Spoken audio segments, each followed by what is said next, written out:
Hey, how's it going? Jeff Lerner here, and in this video we are talking about how to become a millionaire as fast as possible.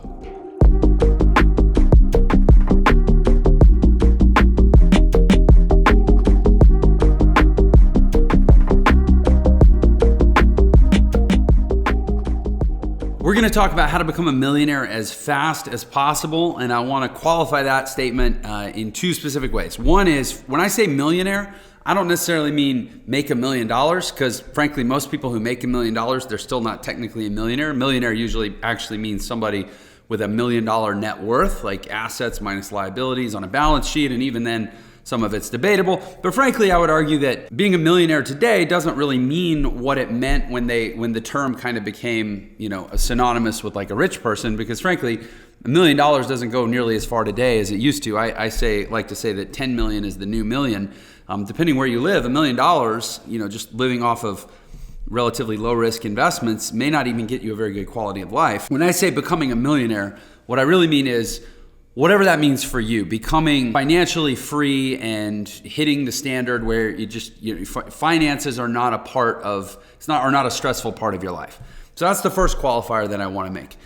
The second qualifier that I want to make is about speed, becoming a millionaire quickly. Obviously, we all want to become wealthy or successful as quickly as possible, but I don't think that the focus so much should be on how quickly we can get the result. The focus should be on how quickly and decisively do we start to do the things in our life that are going to lead to the result, because the result takes time. As somebody who decided, I guess I always knew I wanted to make a lot of money, but for whatever reason, like we do when we're younger, I didn't always live out according to what I said I wanted for my life, and I made some choices that through my 20s meant that it was very unlikely that I was going to make much money at all. But it was around the time I was 28 years old, because I just was tired of living poor and feeling stuck and feeling basically like I was going backwards, and I couldn't afford the things I wanted, and I couldn't take care of the people I wanted. And I ended up in a whole lot of debt because I always knew I wanted to own my own business, but I wasn't very good at it. So I ended up getting in a hole. And I was 28 years old when basically I said, enough's enough. Like, I'm going to get this part of my life together.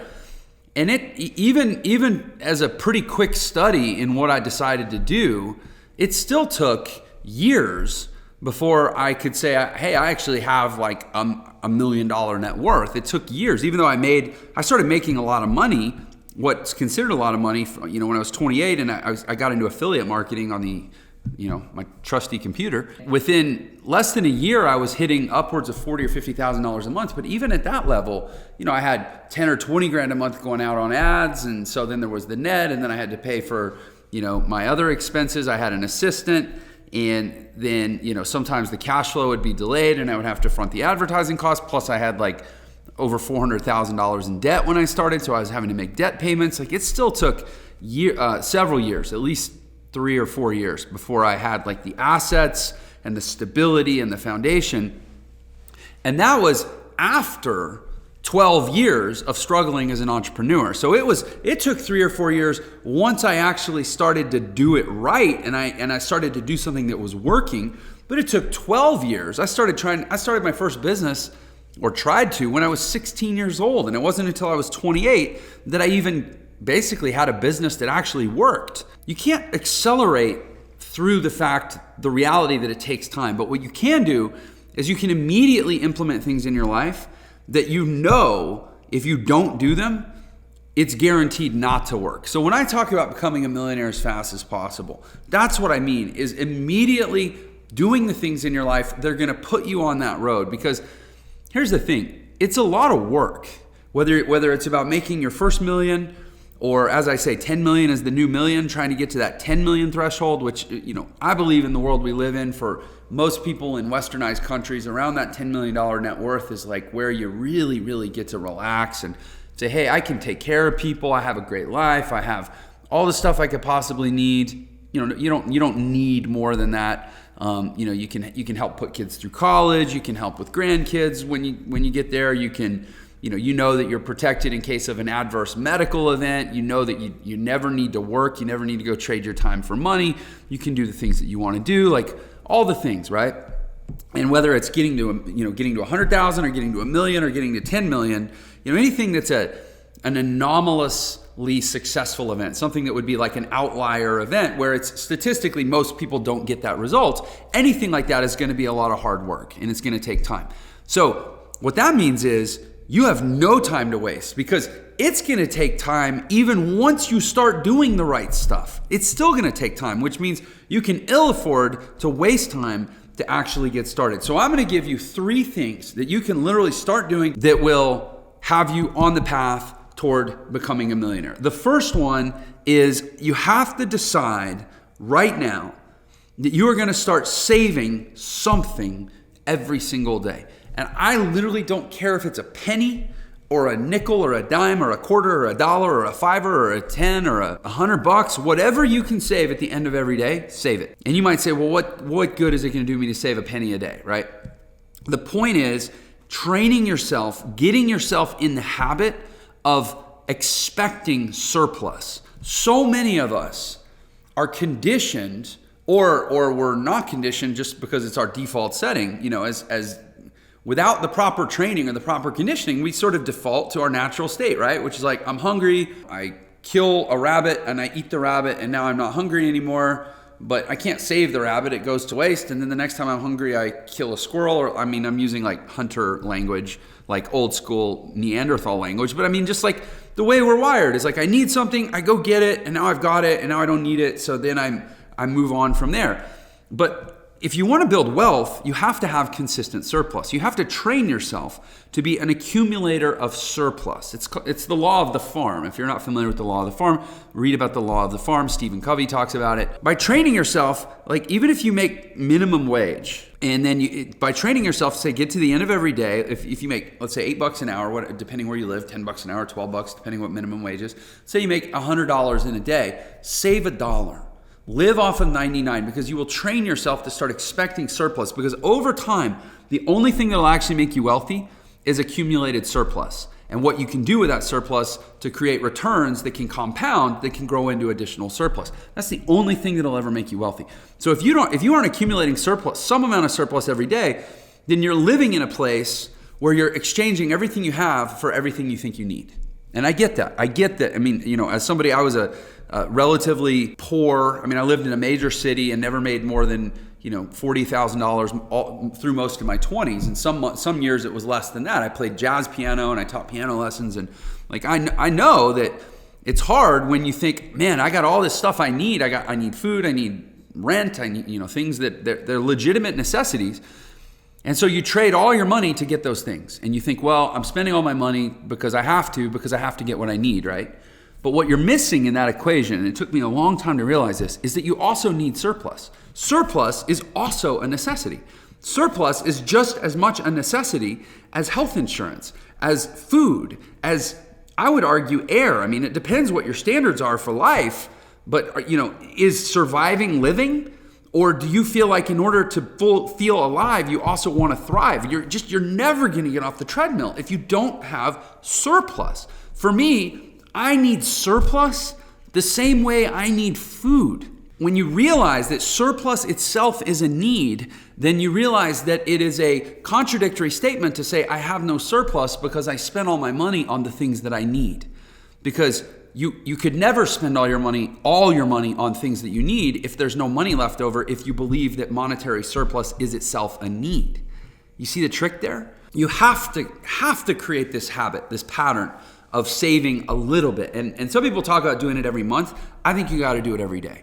Because compounding happens daily. Whether you're talking about mortgage interest, you're talking about how bank accounts calculate interest, you're talking about any, the compounding effect of your behavior and your habits. It's not about brushing your teeth once a month. It's about brushing your teeth every day. It's not about working hard once a month. It's about working hard every day. It's not about accumulating surplus once a month. It's about accumulating surplus every day. However little bit you're able to eke out, you got to do it. The next thing that you can start doing right now today to put yourself on the path to becoming a millionaire is to check your attitude. And I don't know a better way to illustrate this than just to tell a story. So when I was in I guess I would have been in my I guess I was early 30s, like probably about 7-8 years ago. I'm 40 now, so it was like early 30s. I was involved in a deal where, I guess to shortcut the unnecessary details. Basically, I found myself in a situation where I was working in an office on a project. So my partner and I went down to this office in California to meet with some other guys. It was their office, and they were working on a project, and we were kind of there to collaborate, but we realized through the situation that we were actually competing with each other. And so what should have been what was supposed to be kind of a positive meeting ended up becoming kind of negative and tense, because we realized that the more we sat there and helped each other, the more we were helping create our own competition for the project. And plus there were just my partner and one of the other guys had like some history and some personality, unresolved baggage kind of stuff. Anyway, the whole day got super weird. It was me and my partner, and then this other guy worked for the guy who we were there to meet with. I ended up reconnecting with him later, and he talks about that day. He remembered that day. He wasn't the boss. He was just kind of an observer at that time in that room. But he said, I remember when things started to get really tense. And Jeff, you seemed to be the one who just maintained a level head and were really positive and really seemed to think that, look, we're all people here. We have an abundant universe. Like, there's plenty to go around. We don't need to get at odds with each other. We can work through this and it can be fine. And even if we part and decide not to work together, that doesn't mean it has to be a horrible, miserable experience, right? Like he said, you were the one that seemed to have that attitude in the midst of the whole situation. Well, the reason that's significant is 6 years later, that guy started a company. And I reconnected with him, and one thing led to another, and I ended up doing a deal with him. And I had, I actually shot a video about this in the last year. I don't remember the date exactly, but I shot a video about how I made $1 million in a day. I basically had a day where I closed the deal where I had like a 7-figure day, and the video was about how to make $1 million in a day. And the point of the video was, look, anybody can make $1 million in a day if you do enough things right and you show up the right way and you have a positive attitude and you connect enough people and you bring enough positive energy to where people start to attract and align with you and just really good stuff happens. But you can never predict how long it's going to take, and nobody can guarantee you when it's going to happen. But anybody can have their $1 million day if they line up enough pieces and they keep those pieces lined up and excited with their own energy and enthusiasm. It was a video about positivity and optimism and enthusiasm. The reason, what this guy said is, he said, when we ended up doing that deal, like, I wasn't sure I wanted to do a deal with anyone. I wasn't looking to do a deal, but I remembered back to that meeting, what at the time was 6 years before, and I remembered how you handled yourself, and I knew that if we put our heads together, we could get a deal done, and it would be a good deal, because I just knew the kind of energy that you brought into those conversations. And so it was literally years and years ago in a situation where I had no idea, I had no ability to forecast what the consequence was going to be, but it was simply having a lot of optimism and positivity and enthusiasm and a belief that good things happen and we could get through this if we all keep our heads, that led 7 years later to $1 million in a day for me, more than $1 million actually, in one day.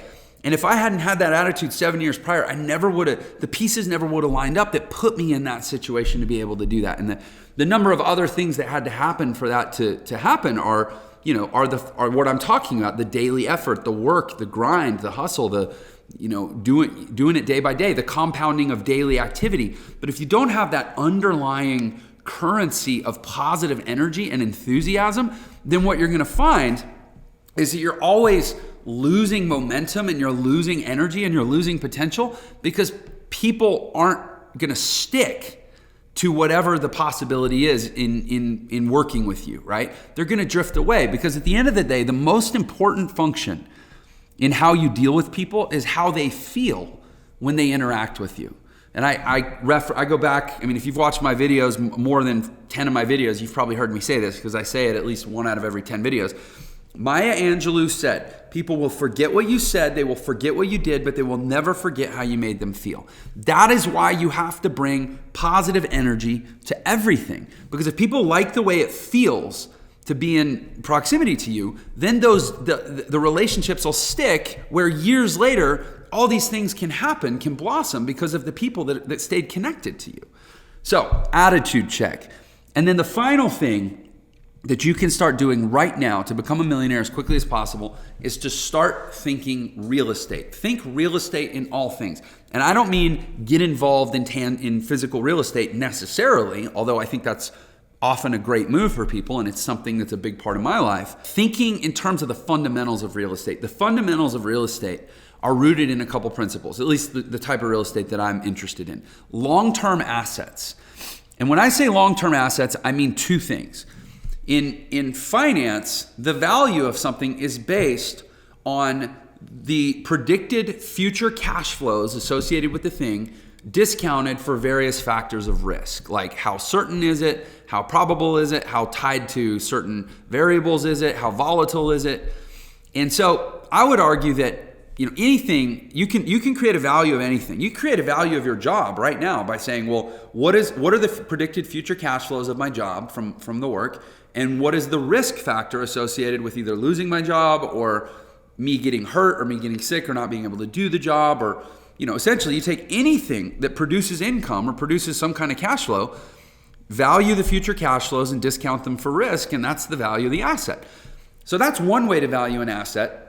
But the other thing in looking at an asset is, what is the underlying asset doing over time? Is it increasing or decreasing? And yes, that has to do with predicted future cash flows, but it also has to do with the risk. And that's why real estate is so good, because at the end of the day, you never actually have the risk with real estate of it evaporating. Like it's land. It's not going anywhere. And if it's a structure, it's insured, usually at replacement value, so you can get the structure back. The land and the structure are basically guaranteed to stay around.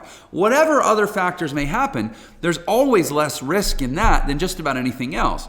That's why banks will loan a lot more money on a leverage basis on real estate than most other assets.